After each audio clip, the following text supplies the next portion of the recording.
position paper on peace with nature, a theme that's very close to the heart of the host government of COP16.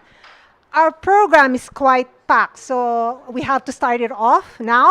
And for that, I would like to introduce to you a person who's very important to us at the Alliance of Biodiversity International, NCIAT. She's a Colombian and the Associate Director General for Research Strategy and Innovation, Marcela Quintero. Thank you, Elisa, and good morning, everyone. I'm glad also to open this session because, yes, I'm a Colombian. Also, our main research campus is very close to here, so it's like a double pleasure for me to be doing this today. But also because the topic that we are going to be discussing today is very close to the heart of any Colombian. And we, as probably many other countries, we have a big aspiration to achieve peace among humans, but also with nature. So today's session, Peace with Nature through Environmental Peace Building, have three main objectives. One is to highlight how environmental peace building can serve as a pathway to achieving global biodiversity targets, the Rio Convention, and the SDGs. We have been working already for some years from the science perspective on understanding, how we can achieve peace with nature, but at the same time, how nature is also very important to achieve peace. So for this, we are going to present innovative case studies that we have been working together with partners in the countries, but especially in Colombia, that is one of our main case studies countries, and that show how we can integrate biodiversity conservation, climate resilience, and sustainable livelihoods with peace-building efforts. As Elisa mentioned, also we have been working together among different partners in this position paper. The position paper itself is not the objective, but is what are the practical insights that this position paper wants to share with you today. These are related with what are the type of strategies that we need to integrate to bring human conflict resolution through sustainable use and conservation of biodiversity. Also, how important are the holistic approaches to champion nature-based solutions and multifunctional landscapes while ensuring sustainable use and equitable access to natural resources for local communities and indigenous people. And then, how we can use environmental peace building to pave the road to peace with nature. With this, we want to contribute to the declaration of the World Coalition for Peace with Nature. I think this is something that needs to be promoted, but also require the collective action of different actors, including the science and the academy, but also the governments, and also the will and the inclusion of local communities and indigenous peoples. So that's why I'm also very happy to say that in the session today, we have representation of all these three parties: the government, the local communities from Colombia, especially those that have been signatories of the peace agreement, and of science and academy. So with this, I want to open the session, and then over to you, Elisa. Thanks, Marcela. That's a good overview of what we have in store for you today. And for our next speaker, she's very instrumental to the conceptualization of peace with nature with the government of Colombia. And so I'd like to invite Dr.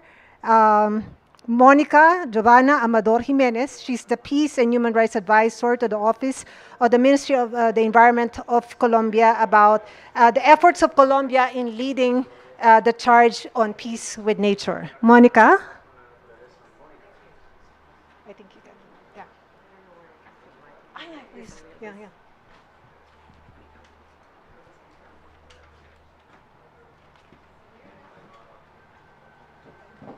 Yeah. Buenos días a todos y a todas. Gracias por estar en esta COP16.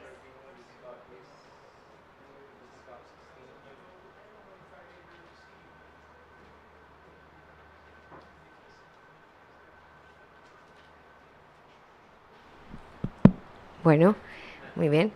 Buenos días a todos y a todas por acompañarnos en esta sesión convocada por el grupo científico de la CBD de la COP16 para hablar un poco sobre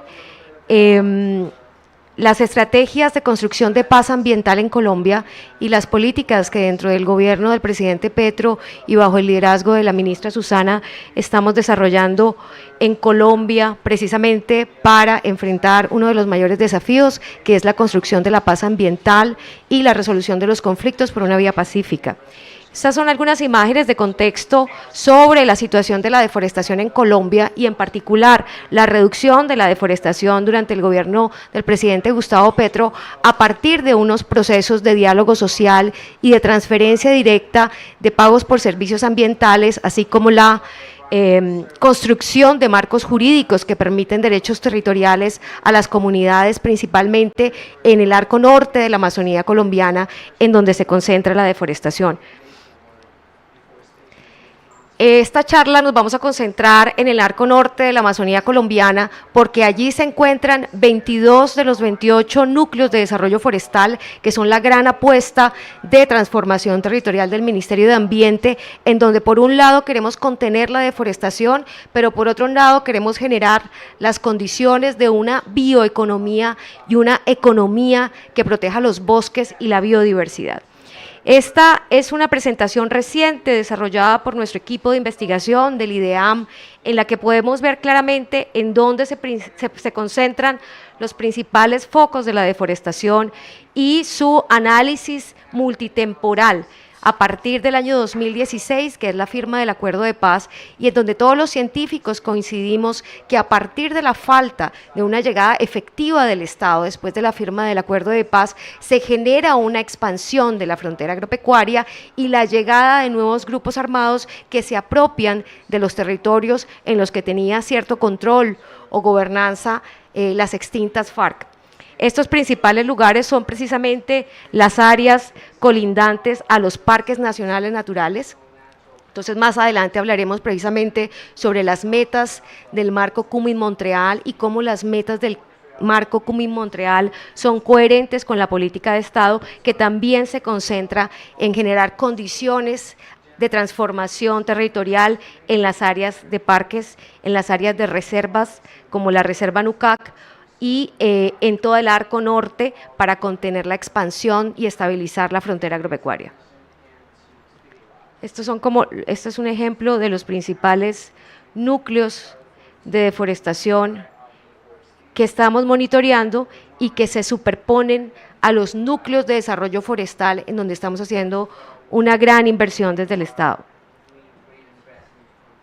Estas áreas, además de ser áreas de importancia por ser áreas limítrofes entre el bosque y la selva amazónica, son áreas en las que también se superpone la presencia de grupos armados. Entonces vemos una clara correlación entre hotspots de biodiversidad y áreas de conectividad de biodiversidad con la disputa territorial de grupos armados por avanzar en la extracción de commodities hacia la frontera de la Amazonía. Estos son algunos datos preocupantes del primer trimestre de este año, en el que precisamente por el incremento de la conflictividad armada en la Amazonía Norte, los grupos armados ilegales que están por fuera de los procesos de paz han decidido utilizar la naturaleza y el medio ambiente como un mecanismo de presión ante el gobierno. Esa es una situación real y es una situación que estamos enfrentando y a la que consideramos que lo más importante es apostarle a la paz y apostarle a la solución política negociada con las comunidades, pero efectivamente el primer trimestre fue un trimestre muy duro para nosotros como país, fue el trimestre en que los grupos armados se dividieron, aquellos que estaban en mesa de diálogo, entonces efectivamente hay una correlación entre la paz total y la posibilidad de hacer la conservación de la biodiversidad de los bosques. Por eso, En este nuevo ciclo de guerra en el que nos encontramos, lo que está en disputa es la naturaleza, y cualquier mesa de diálogo que exista hoy en Colombia tiene que tener en el centro de la discusión la gobernanza ambiental y las medidas para la transformación territorial en pro de la conservación de la biodiversidad y de los bosques. Estos son algunos datos adicionales sobre la situación que se concentra principalmente en el sur del Meta y el Guaviare, en el que tenemos la disputa del EMC Calarcá, que está en mesa, y el EMC Mordisco, que decidió salirse de la mesa, y efectivamente esa conflictividad armada y política en el propósito de avanzar en las economías ilegales como la producción de cocaína, de marihuana más que cocaína, porque en realidad Colombia ya no es una gran economía de la coca, sino sobre todo de la marihuana para exportación a Brasil. Después de la pandemia se disparó el consumo de drogas, pero particularmente de la marihuana creepy, y muchos de estos grupos armados ilegales comercializan este tipo de droga por la vía del río Inírida, saliendo por Venezuela a Brasil, y eso explica por qué la concentración del conflicto armado en el Meta y el Guaviare, y los efectos en la deforestación. Estos son también algunos datos de las alertas tempranas que hemos recibido hasta el mes de abril. Estamos esperando consolidados de la parte final de este primer semestre de año, pero siguen siendo críticos. Mencionar que la Defensoría del Pueblo, que es el Ombudsman de Colombia, alertó este año sobre la grave situación de los defensores ambientales en la Amazonía y expidió la alerta temprana 007 precisamente porque en el marco de esa conflictividad armada de grupos armados ilegales están los líderes sociales en la mitad. Quiero ir rápidamente a las conclusiones, porque me parece que es lo más interesante y es un poco mostrar qué estamos haciendo como país para poder desarrollar una estrategia de paz total, transformaciones territoriales y construcción de paz con la naturaleza. El día de ayer nos preguntaban en el panel qué era necesario para poder lograr la paz con la naturaleza.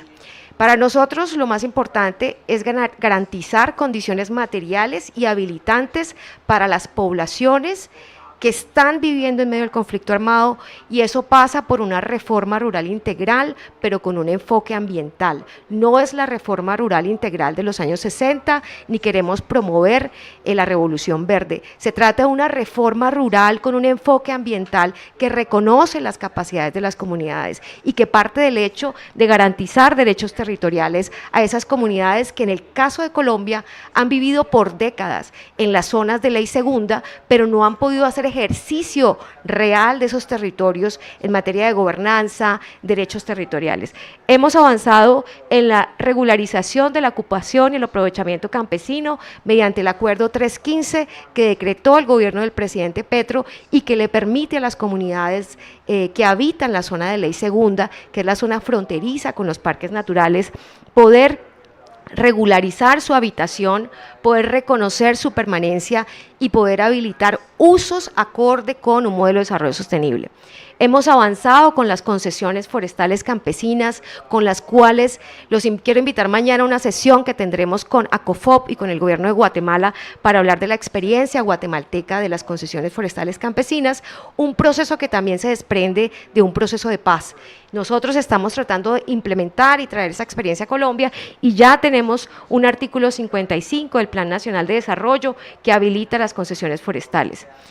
Hace un mes en la cumbre campesina, la ministra de Agricultura y Ambiente lanzaron el decreto 1147, no está ahí actualizado, que es el decreto que permite la constitución de zonas de reserva campesina en los territorios de ley segunda, precisamente para reconocer no solamente esa forma de ordenamiento territorial que son las zonas de reserva campesina, sino de ordenamiento campesino, de organización social campesina que permite de manera colectiva un mejor manejo del territorio. La titulación vía reforma agraria y los títulos verdes es otro instrumento que hemos venido adelantando. Contarles que el Ministerio de Ambiente y el Ministerio de Agricultura más que nunca están trabajando de la mano, precisamente porque no se puede pensar la agricultura sin el ambiente, ni el ambiente con una estrategia de desarrollo en bioeconomía. Y ahí hemos empezado a cruzar normativas, estrategias, enfoques, que principalmente se concentran en regularización, concesiones y el reconocimiento del campesinado como sujeto de derecho constitucional, que es nuestro principal aliado en la conservación de la frontera norte. Yo voy a cerrar un poco aquí y me voy a concentrar en la oferta o digamos el trabajo que venimos adelantando desde el Ministerio de Ambiente y el Sistema Nacional Ambiental, y tengo aquí mi compañero del Humboldt que está ahí con quienes trabajamos muy cercanamente, precisamente en diferentes proyectos y programas que desarrollamos desde el Fondo para la Vida, que es un instrumento financiero que ha desarrollado el gobierno del cambio y que era inexistente en los anteriores gobiernos y no permitía la implementación directa y dirigida hacia los campesinos. Estamos trabajando con parques naturales en todos los parques, a pesar de la conflictividad armada, tratando de construir acuerdos de conservación con las comunidades. El Instituto Sinchi se ha vuelto, digamos, el motor de lo que hemos llamado la extensión forestal, la posibilidad de construir el conocimiento y las habilidades para una industria forestal en Colombia. Con las corporaciones también tenemos un trabajo cercano, con el Instituto Humboldt, que ahora llegó a la Amazonía. El Instituto Humboldt no tenía una trayectoria en la Amazonía y está desarrollando unas capacidades principalmente con comunidades indígenas para el desarrollo de la bioeconomía. Y eso hace parte, digamos, de las infraestructuras y capacidades que el Sistema Nacional Ambiental ha empezado a desarrollar bajo la dirección de la ministra Susana, con un fuerte enfoque de resolución pacífica de conflictos armados y ambientales, y entendiendo que hoy la naturaleza está en medio de la disputa y que debe ser parte de la discusión de la construcción de paz total, pero debe ser también parte de las soluciones y las alternativas que les ofrezcamos a campesinado y a comunidades indígenas en estas zonas de alta vulnerabilidad, pero de alta importancia ecológica. Muchas gracias y discúlpenme por haberme extendido. Thanks, Monica, that's a very comprehensive presentation on the resources and frameworks that Colombia has in pursuing peace with nature. So now, peace with nature, there's actually an approach and a theme within the scientific discourse, and that is an approach that's very close to us and something we've mainstreamed within our team at CGIAR. And to talk about that more is our friend from Capas, Dr. Stefan Peters, Academic Director of the German-Colombian Peace Institute, Capas, and a Professor of Peace Studies at the University of Gießen. Stefan?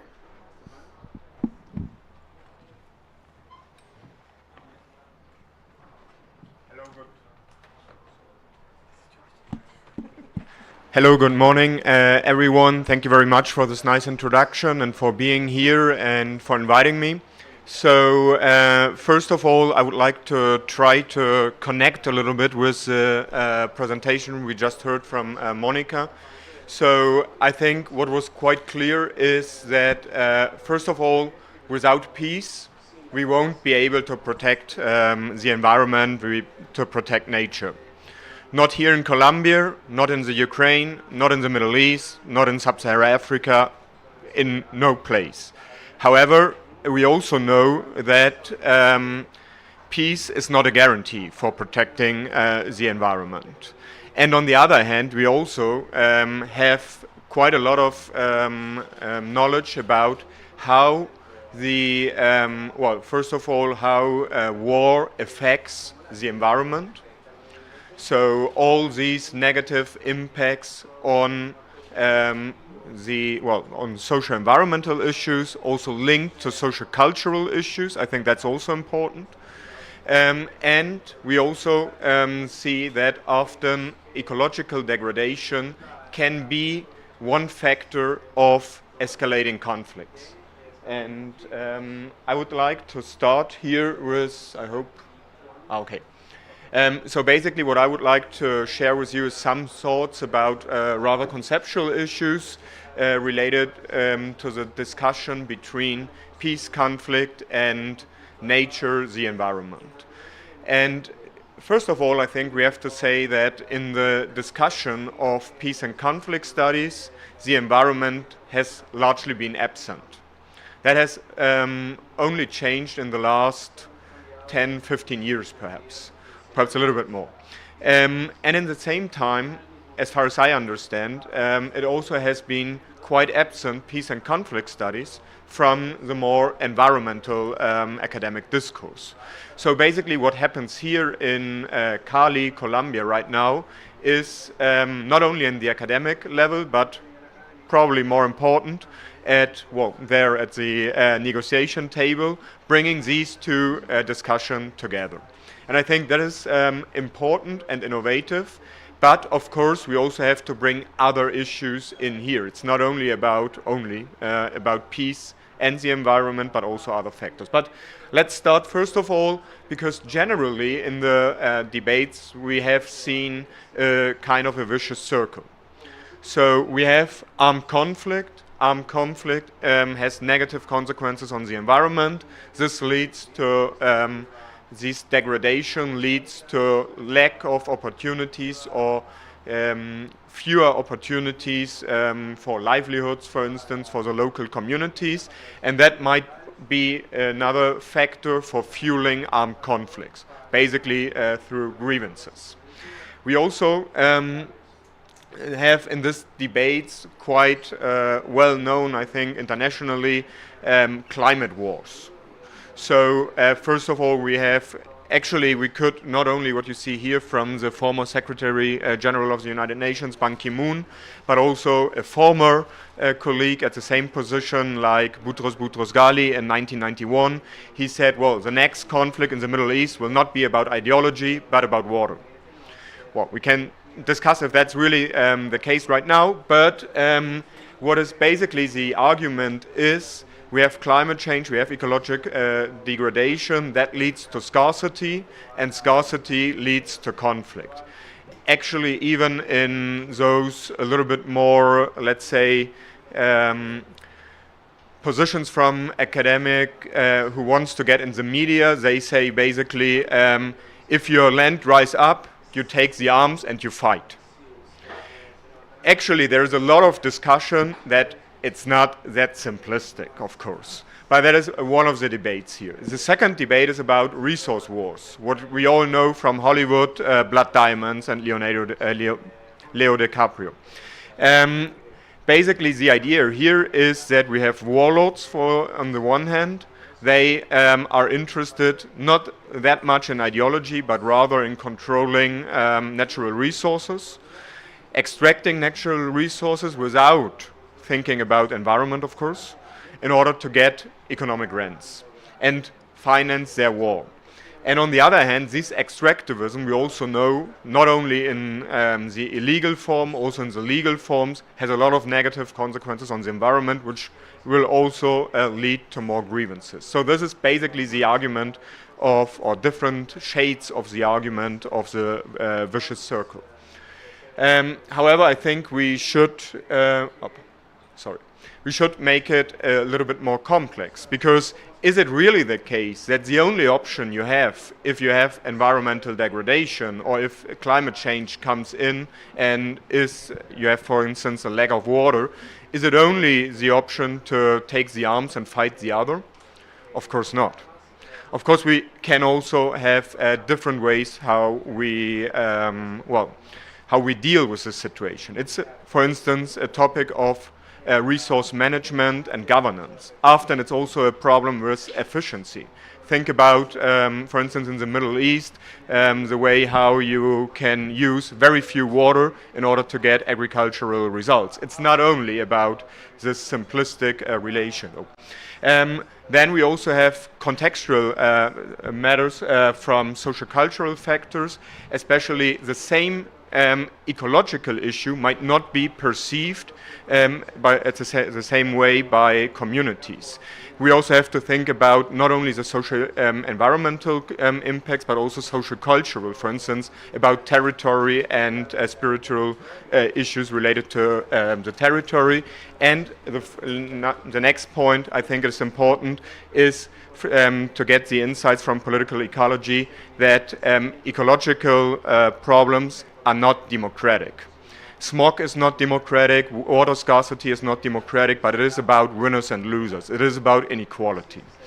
So this is a definition from Tobias Ide and colleagues about environmental peace building. They basically argue that there are multiple approaches and in order to think about the relation between environment and peace and conflict in a different way. Not that much in a form of a vicious circle, but rather turning it into a virtuous circle. We have to say that empirical evidence we have for both, so it's still a kind of a disputed area. What I would like to, in the last minute, just three short points. So first of all, I think when we want to have environmental peace building, we have to think about participation of communities, that they can work together. That is basically the idea of environmental peace building. Communities who are in conflict work together, that is trust building, and then we might have peaceful conviviality or even reconciliation. But we also have to think about recognition about non-human as part of the debate in peace and conflict studies, what we are doing here, of knowledge, of different knowledge, which is probably not the Western style academic knowledge, recognition of the marginalized groups and their insights in protection. Think about Afro communities or indigenous groups who have quite a much better balance sheet in a lot of places than the Western style knowledge on protection. And we also have to talk about redistribution. So we have to think how we can use the potential of protection, and that is an issue which includes finance, which includes material issues, in order to change the situation, especially for the marginalized groups.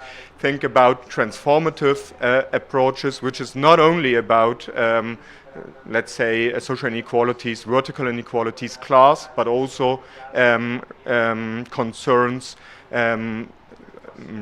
categories like gender, race, and, well, different forms of other inequalities. And last but not least, if we get an environmental peace dividend, that might be a way how we can bring together peace, nature, and social transformation.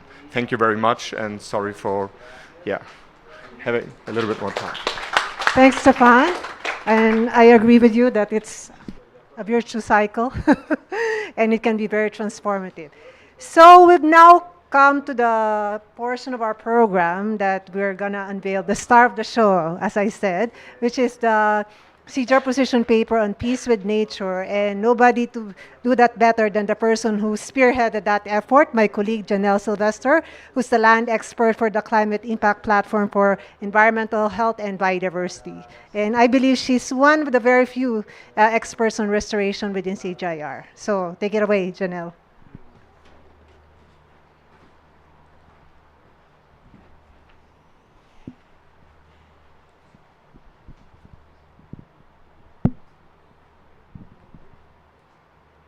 Hello, great. Thank you, Elisa, for that very lovely introduction.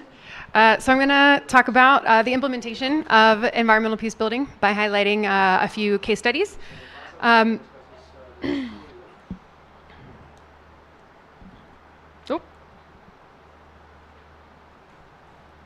Okay, but first, I'm going to start with a statement. In the fight for peace, nature is our greatest ally. There is a key message that I'd like to get across today with my presentation, and it is that nature can be the basis for peace building, and that environmental peace building embodies this idea. So conservation solutions and conflict solutions can sometimes have exacerbating effects on each other. For instance, the establishment of protected areas can contribute to conflict when they are created in a non-participatory way with communities or when they restrict access to natural resources. Likewise, conflict solutions can impact conservation efforts, as we've seen here in Colombia after the peace agreement, when deforestation spiked as areas became open to new territorial disputes and resource extraction. So this suggests that conservation and peace are two pieces of the same puzzle, that they go hand in hand, and one should not be considered without the other. Environmental peace building is an approach that integrates conservation and peace alongside sustainable natural resource management. Such integration makes environmental peace building also a critical part of sustainable development pathways. Conflicts are complex and driven by a myriad of different factors, but often at the heart of these factors are governance issues that restrict access to natural resources. This is why environmental peace building is key, because it is about integrated solutions that leverage sustainable land use practices, that address issues related to governance, and that promote equitable access and benefit sharing of natural resources in order to prevent, resolve, and recover from conflicts. Environmental peace building is about holistic solutions. As I mentioned, environmental peace building is a very valuable approach for sustainable development. Healthy, multifunctional landscapes are essential for community stability and well-being, especially where livelihoods depend on natural resources. And why do I say multifunctional? Because multifunctional landscapes take into consideration environmental, social, economic, and cultural dimensions that landscapes contain, alongside diverse and sustainable land uses where conservation, restoration, and sustainable resource use are integrated. Environmental peace building is about developing approaches that help maximize synergies and minimize trade-offs among these dimensions, which is foundational for long-lasting peace with nature. Because to achieve peace with nature, we must address both the needs of people and society simultaneously. So there are some key foundational components of peace with nature that I'd like to highlight. First, solutions must foster biodiversity supportive economies, resilient livelihoods, and food and nutrition security. Second, effective natural resource governance is crucial to sustaining peace. Strong governance structures, such as those in indigenous territories, help to manage natural resources equitably, reducing competition and grievances that often lead to conflict. Critical as well is governance that promotes transparency, accountability, and inclusivity. Additionally, inclusive and participatory approaches. This is like a golden rule, isn't it? It is critical for everything that we do as a society. It is essential to involve local communities, indigenous peoples, and other key stakeholders in the design, implementation, and monitoring of peace-building and conservation initiatives. Empowering women and marginalized groups in decision-making processes is also essential, as this can contribute to more equitable and just outcomes.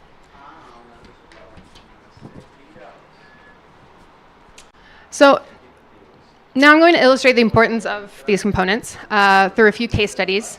And what is crucial to remember is that environmental peace-building strategies can foster powerful synergies. Synergies for biodiversity, synergies for the Sustainable Development Goals, and as well for the Rio Conventions on Climate and Desertification. The SLUES project in Colombia provides an excellent example of how environmental peace-building can effectively address both climate change and peace building in post-conflict regions. Funded by the International Climate Initiative, the project was carried out in the departments of Caquetá and Cesar.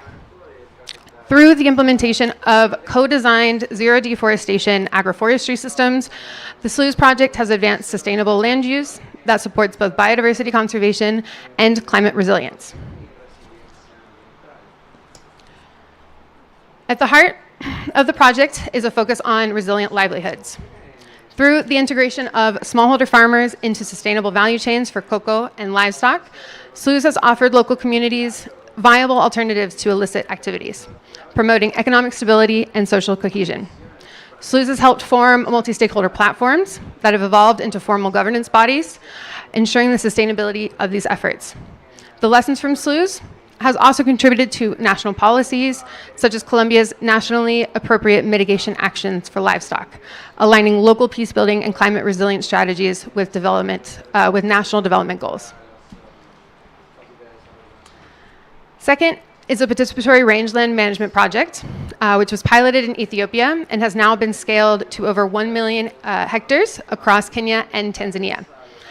Through participatory rangeland management, communities come together to collectively plan, manage, and restore their rangelands, creating spaces for inclusive discussions about resource use and land pressures.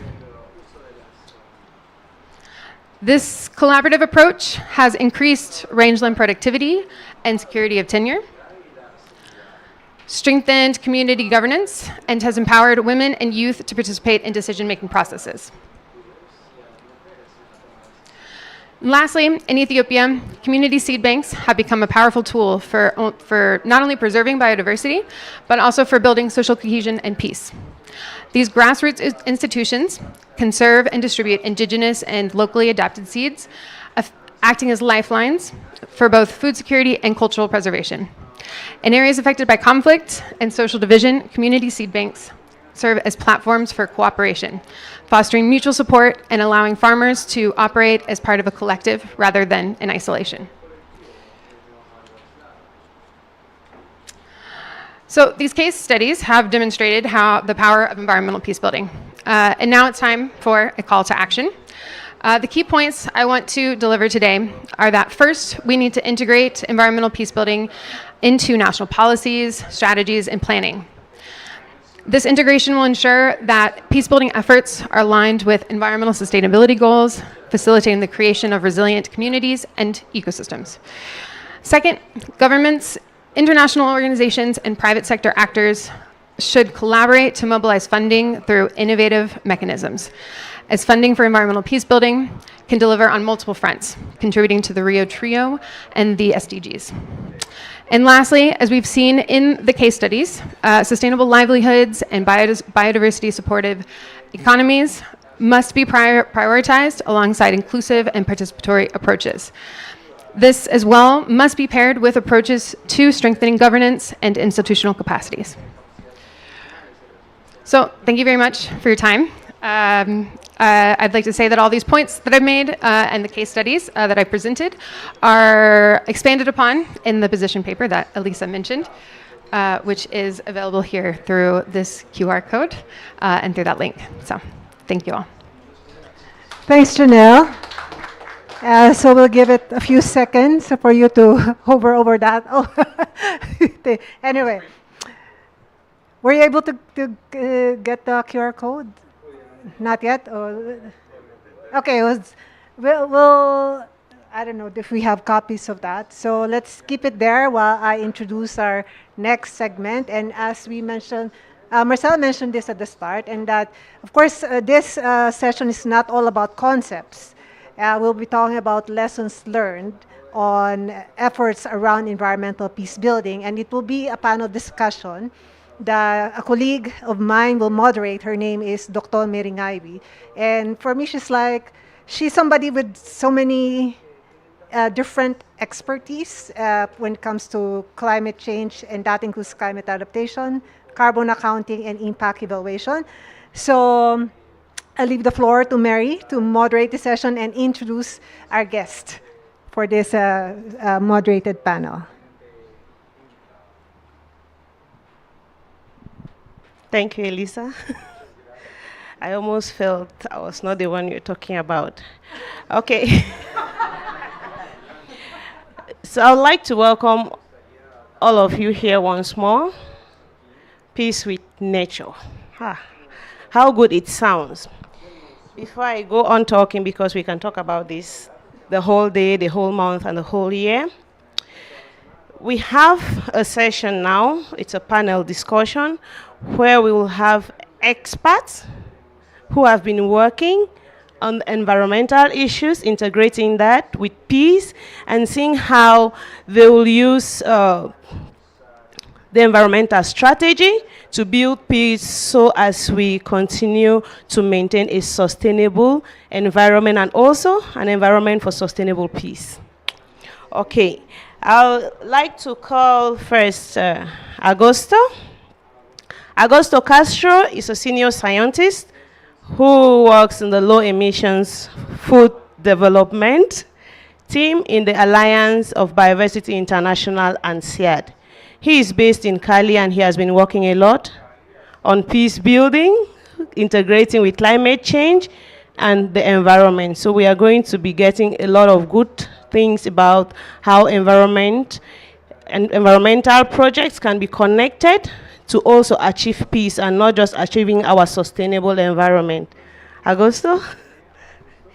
And the next person in our panel session, we will have Armando Aroca, who is a signatory of Colombia's peace agreement. Armando, you're welcome. Augusto, please, can you? Thank you. Armando is a signatory of Colombia's peace agreement. That tells us a lot because we know Colombia is in a post-conflict period, and he will tell us more about how things are going and how the peace agreement is integrating environmental aspects to be able to achieve sustainable peace. We have a third person, Jose Manuel. You're welcome. Jose is manager of the Center of Socioecological Studies and Global Change at the Alexander von Humboldt Institute for Biological Resources Research. So he's going to also be sharing his experience when we talk of environmental peace building. And Elisa already introduced me. So you permit me for 1 minute because our session is going to be in Spanish. We have the translation, thank God.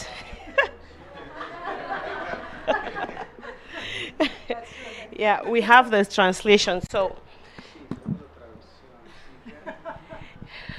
don't be scared because you also enjoy the good news that we are going to be getting right away. Okay, I'll not talk much. Like Elisa said, I am Mary, and I'll facilitate this session. And we are going to do this by responding to some questions that will help us understand what best each and every one of them is doing when it comes to environmental peace building. It's not a bias, but you permit me begin with Augusto. And Augusto, also feel comfortable. It's not like I want to put you in a position, you know, but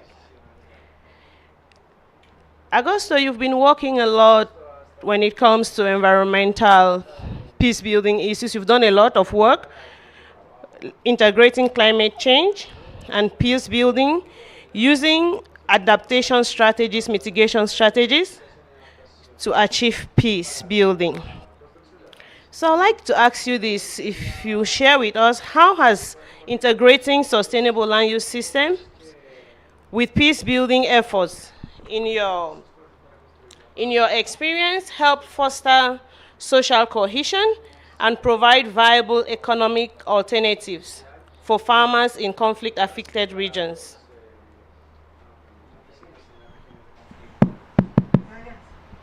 Ok, gracias Mary por la pregunta. Cuando empezamos a trabajar en la integración de sistemas de uso del suelo para construir paz y para entregar beneficios climáticos, no habían necesariamente marcos conceptuales que nos permitieran hacer esta integración y medir de manera adecuada nuestros beneficios. Algunas cosas que sabemos es que lo que causa la degradación ambiental, por ejemplo la deforestación, y en muchos casos lo que causan los conflictos están muy relacionados. También las soluciones. Algunas de las soluciones, por ejemplo, que podemos ver en Colombia es la promoción de sistemas ganaderos sostenibles para reducir deforestación, pero también han sido promovidos en contextos de conflicto armado para generar un medio de vida sostenible. Lo mismo el cacao, El cacao ha sido promovido en Colombia como en otros lugares como una solución al conflicto, pero también vemos que el cacao se convierte en un agente de deforestación muy fuerte en países como Costa de Marfil y Ghana. Entonces, lo que mencionaba Yanel sobre estas relaciones son realmente existentes y están muy documentadas. Cuando empezamos a trabajar en este tema, pensamos en trabajar en cocoa, en cacao y en ganadería en Colombia, principalmente por lo mismo, ¿no? Cacao era una buena solución para la deforestación y para el conflicto, promovido por el gobierno, fue acordado con el gobierno, y la ganadería lo mismo. Encontramos diversas cosas. Una de ellas es que sí, la ganadería puede ser muy buena, pero no depende de la ganadería. La ganadería no es ni buena ni mala, es cómo se usa la ganadería, dónde se promueve la ganadería, lo que la hace buena o mala. Un ejemplo concreto, los esfuerzos para promover sistemas de producción sostenibles ganaderos buscan generalmente se localizan cerca a centros poblados. ¿Por qué? Por leche, porque producen leche de manera sostenible y requieren un mercado. Resulta que cuando uno promueve sistemas de producción ganadero sostenible, incrementa y mejora todos los outputs de la producción, todos los resultados de la producción, incluyendo la producción de becerros. Ahora, los becerros son vendidos al arco de la deforestación para carne, y eso incrementa tanto la deforestación y en muchos casos el conflicto. Entonces, una forma, no es satanizar la ganadería, pero proponer proponer salvaguardas que impidan que esto suceda es una forma de llegar a una solución consensuada. Yo quería mencionar, no sé cuánto tengo tiempo más, pero me gustaría a mí mencionar un esfuerzo grande que hicimos apoyado por el gobierno alemán, por el Fondo Climático Alemán, el proyecto SLUZ, que buscaba justamente identificar esas alternativas sostenibles de uso del suelo que podían dar paz y reducir deforestación y contribuir a la mitigación del cambio climático y a la conservación de la biodiversidad. En los paquetes que les hemos dado encuentran un documentito muy cortito con algunos de los resultados grandes que hemos alcanzado. Pero algo de lo que me siento muy orgulloso de este proyecto es que hemos logrado educar al menos 13 estudiantes, 8 de ellos doctorantes, al menos 5 de ellas puedo contarlas acá, mujeres colombianas, africanas, asiáticas, que están trabajando en el tema ahora y que seguramente van a ser los voceros de estos temas. Mary es una de ellas, Elisa es otra de ellas, Diana, atrás, Lisette es otra de ellas. Todo eso es un equipo de mujeres que van a promover este tema y que están generando información muy valiosa y conocimiento muy grande. En algunos años posiblemente este panel ya no va a ser de solo hombres y también vamos a tener mujeres en él. Thank you, Augusto. Thank you for sharing your wonderful experience with us. Please don't worry, if you need to know more, you can always meet Augusto after the session, because I know he has a lot to say. So I'll like to ask Armando. You are a producer and you've been in this for a long time. Please, how can sustainable livelihoods contribute to peace building and conservation, taking into consideration your experience in the field? Muchas gracias. Bueno, yo creo que parte todo desde el trabajo comunitario, el trabajo colectivo, desde las planificaciones que se hacen conjuntas de la mano con los indígenas, con las comunidades y con las personas que habitamos los territorios. Siempre es importante ese conocimiento empírico que tenemos, que cuando se trabaja de la mano con lo científico, hay unos resultados muy importantes que nosotros hemos logrado evidenciar en los territorios, ¿sí? Entonces, cada vez que un proyecto llega a impactar estos territorios y se consensúa con las organizaciones, con las comunidades, ellos tienden siempre a buscar las mejoras para su territorio, para sus familias, para sus fincas. Entonces, como conocen tanto el territorio, lo quieren mucho, entonces planifican alrededor del agua, planifican sistemas agroforestales en cacao, por ejemplo, que se vienen adelantando, pero son sistemas que prometen es más a conservación que a deforestación, porque ya tienen unos nichos supremamente grandes de deforestación en los territorios que ellos quieren recuperar hoy esos suelos que han estado degradados por minería, por hidrocarburos, por cultivos de hoja de coca. Entonces, tendemos siempre a tener buenos resultados para las comunidades porque van a devengar algo de dinero para poder conservar otras áreas importantes que tienen en sus predios, en sus fincas. Entonces, de una u otra manera, esto siempre tiende a generar conciencia un poco más, amor propio por el territorio y claro que hacer conservación y defensa de los territorios alrededor del agua desde las planificaciones conjuntas que se hacen. Se hace paz con la naturaleza.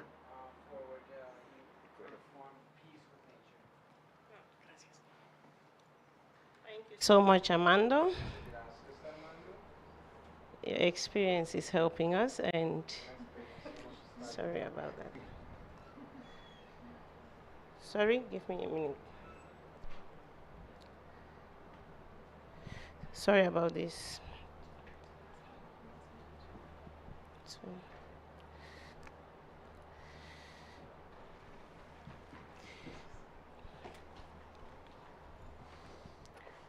Okay. We go to Jose. Jose, sorry for the delay, and I'd like to ask you, in post-conflict regions, like biodiversity conservation can play a critical role in rebuilding communities and restoring ecosystems. How have your research findings demonstrated the importance of biodiversity in fostering long-term peace and stability in Colombia? Thank you.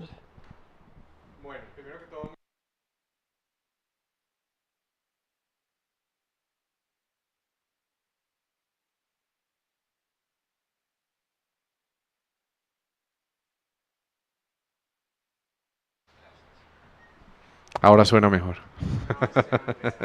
Gracias.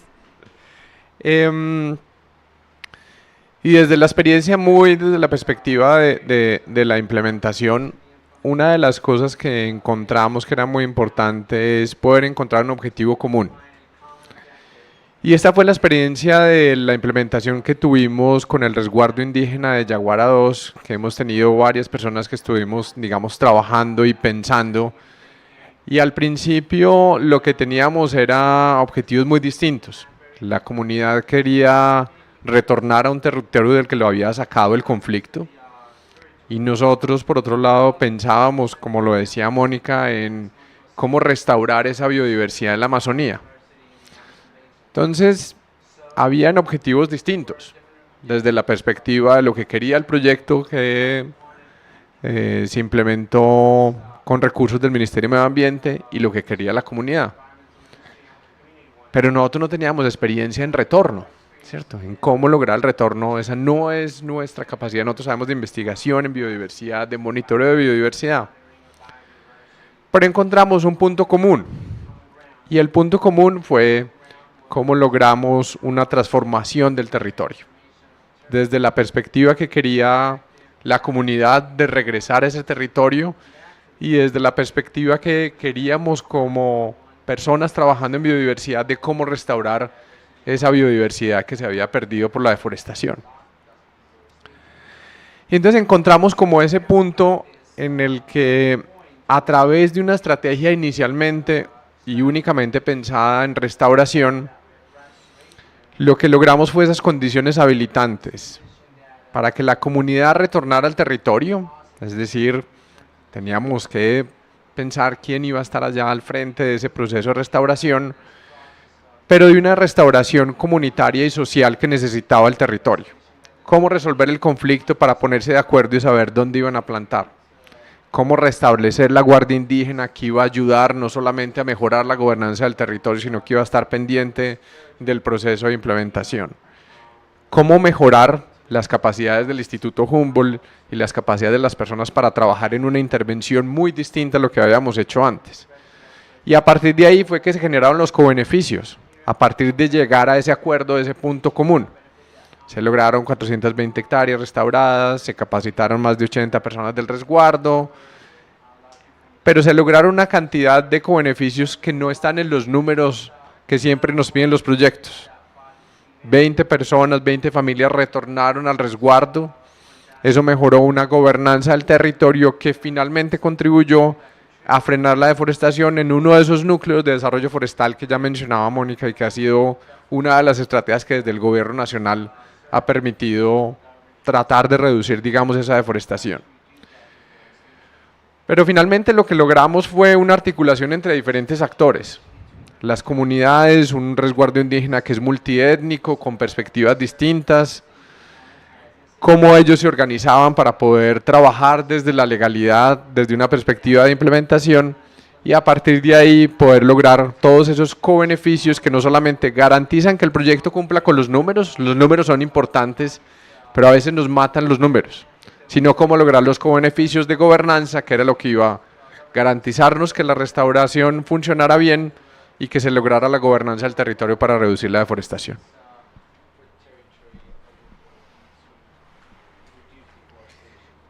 Thank you so much, Jose. From what all of you have said, beginning from what Stefan Peters said, what I gather is that environmental peace building promotes community participation, rights recognition, and equitable socioeconomic benefits for sustainable peace. Of course, we also want sustainable peace, not to have peace today and tomorrow we go back to the same route. So I would like to ask this question. Anyone could answer? What's some of your key lessons, some key lessons you've learned from your experiences that can help implement peace with nature approaches in other conflict-affected countries or regions? Thank you. Principalmente es estar seguros que lo que estamos promoviendo contribuye a los objetivos ambientales y sociales que estamos buscando. En muchas oportunidades no necesariamente lo conseguimos. Un ejemplo concreto, Colombia, el cacao, por ejemplo, no es necesariamente rentable. La rentabilidad en la producción de cacao es bastante baja. Armando lo puede confirmar seguramente. Pero buscando conexiones a mercados, desarrollando o mejorando las cadenas de valor, tratando de buscar mercados que tengan un valor, que valoren la conservación, que valoren la construcción de paz, podría ser una alternativa para incrementar esa rentabilidad. Nosotros trabajamos con 2 comunidades en 2 municipios, una en Caquetá y una en el Cesar, y con ellas identificamos opciones para desarrollar un cacao un poco más comercial, no que solo vendan el grano, sino que puedan producir un cacao, un chocolate que pueda acceder a otros mercados. En las bolsas que les hemos entregado tienen unas barras de chocolate. Aquí en la que yo tengo del Encanto de Perijá es del 60% cacao. Sin embargo, este cacao podemos asegurar que es 100% paz y 0% deforestación también. Entonces, y lo hemos medido. En la medida que podamos replicar estos ejemplos y desarrollarlos y promoverlos en forma global, vamos a estar más cerca de poder integrar los conceptos de paz ambiental en la política de desarrollo sostenible. Thank you, Augusto. Armando, do you have something to say from Sí. your experience? Sí, ¿puedes repetir la pregunta de nuevo, perdón? So I was asking, En Spanish, maybe. En tu experiencia, ¿cómo se puede desarrollar la paz ambiental en los territorios? Ya, perfecto. Bueno, en mi experiencia, lo digo de nuevo, es el trabajo comunitario para nosotros es primordial, ¿sí? Con la construcción del tejido social para poder hacer lazos de amistad, ¿sí? Poder realizar la juntanza que nosotros le llamamos para la vida y la conservación y defensa de la vida, ¿sí? Eso nos ha permitido a nosotros llegar a organizaciones muy lejos de nuestros territorios que no conocían de esta experiencia de trabajo que se venía realizando como construcción de paz, ¿verdad? Implementar buenos sistemas agroforestales. Nosotros principalmente estamos trabajando ahorita, de hecho, con el CIAT, implementando unas parcelas demostrativas de un sistema agroforestal de cacao en Putumayo, en 4 municipios, ¿sí? Entonces lo codiseñamos, lo diseñamos y lo planificamos con los beneficiarios. Entonces no es solo cacao, pero entonces lleva cacao, lleva frutales amazónicos, llevan forestales no maderables, entonces que a la larga también esto retribuye un beneficio económico hacia las personas beneficiarias y también ecosistémicos que pueden prestar estos servicios. Entonces, cuando se relaciona todo esto, es que permiten que las comunidades puedan vivir del bosque sin hacerle daño al bosque, conservándolo y protegiendo la vida que se genera y se está siempre presente allí.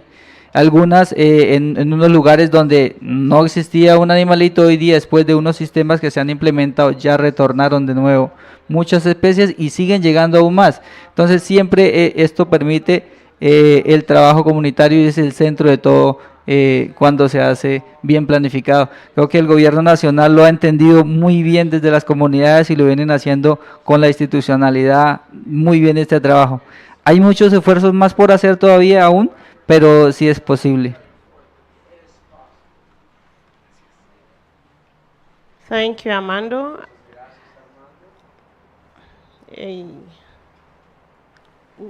Okay. I think actually we do have time for yeah.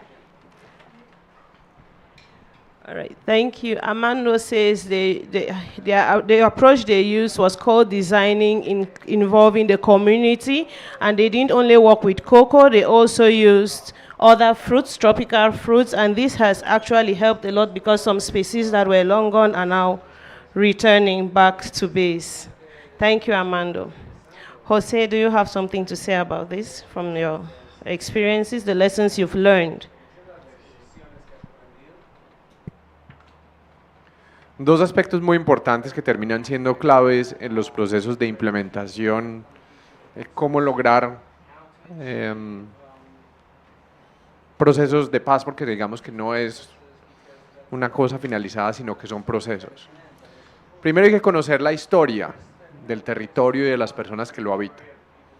Cuando llegamos a este ejemplo que teníamos con la comunidad indígena de Yaguara 2, entendimos que había que entender que era una comunidad que venía de Chaparral en el Tolima, que se habían juntado con indígenas netamente amazónicos, piratapuyos y tucanos. Sin conocer esa historia de cómo ellos desde perspectivas distintas se organizaron para poder sobrevivir en ese territorio, que fue una decisión de supervivencia básicamente, no hubiéramos podido lograr ese objetivo común. Entonces el conocimiento de la historia de los territorios y las personas que lo habitan es fundamental para poder identificar ese objetivo común al que se quiere llegar. Y dos, que termina siendo muy importante, es poder llamar a todos los actores involucrados. Y aquí hay muchas cosas por resolver. Aquí es un sector que es el sector ambiente, pero sin el Ministerio de Agricultura, con la Agencia Nacional de Tierras, que todavía nos debe definir cuál es el límite final del resguardo, no lo logramos. Sin el trabajo del Ministerio de Interior para el reconocimiento apropiado del gobernador, que es de manera anual, no lo logramos. Y sin los otros actores legales y ilegales que nos permiten o no trabajar en el territorio, tampoco lo logramos. Y por eso digo, esto es un proceso. Esto no es que empezamos el proyecto y ya logramos la paz con la naturaleza. Es algo que requiere un trabajo constante, que a partir de la articulación con los actores claves, porque no somos capaces de hacerlo todos solos, es la única manera de poderlo lograr. Esto necesita el trabajo de todos y de llamar a todos los involucrados en la mesa para tomar las decisiones, no solamente rápido, sino de manera pertinente, de acuerdo a lo que requiere el territorio. Thank you a lot, Jose. Jose is emphasizing the importance of a holistic approach. Like in our team, we do the food, we look at it at the food system level. He's telling us that it will be important to come together as the public, private, and the government to be able to achieve this and make sure we have sustainable peace and a sustainable environment. Thank you. Elisa? Thank you, Augusto. Thank you, Armando. And thank you, Jose. I'll hand over to Elisa. Thanks so much, Mary. That was great. Great moderating this panel. Yeah, so we've come to the final segment of our program. And part of this is it would be great to hear feedback on the position paper that Janelle presented earlier. And we wanted someone who came all the way from Africa to hear, from what I understand, and to give us his reaction to the position paper and close this program is Dr. Cargiel Maso. He's the director of CGIAR's Impact Area Platform on Environmental Health and Biodiversity.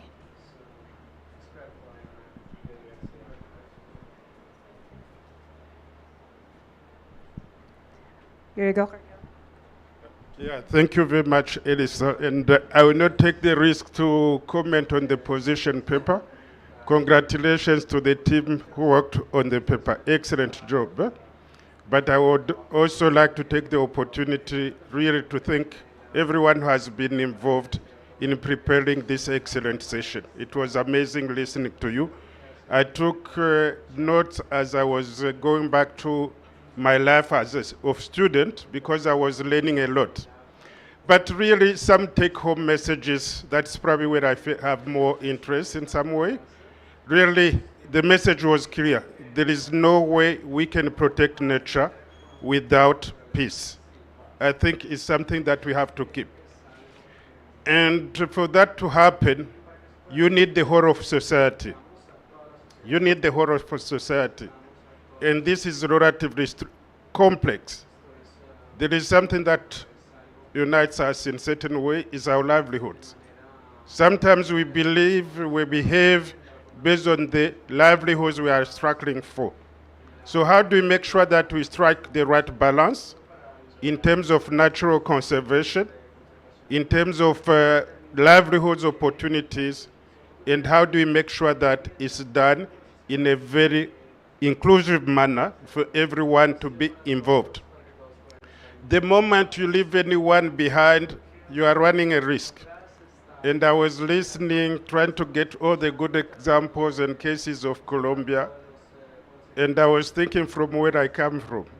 You know, Colombia is a big country, you can save very few people, so you can still save the nature with even all kinds of challenges. But when you come from a small country like Burundi, you just realize that any small conflict is a significant risk to natural resources. We had a crisis of almost 12 years, and what was left as a forest of Burundi, ask me if you can see something of it, it will be very difficult. Just call for all of us really to do our best to make sure that everything we do, and working for CGIAR, I won't forget about food, land, and water systems. Anything we do, let us make sure that it's inclusive, it creates opportunities for everyone, then we can be able to dream about peace. And I thank you a lot.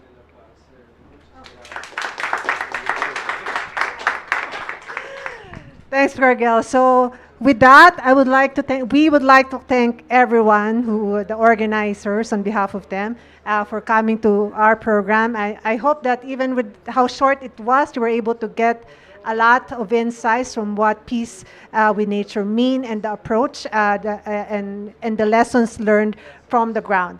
With that, I wish you all a good day, and I wish you also enjoy the goodies that we prepared for you. Hopefully everyone got one. with them. Thank you again, everyone, for coming.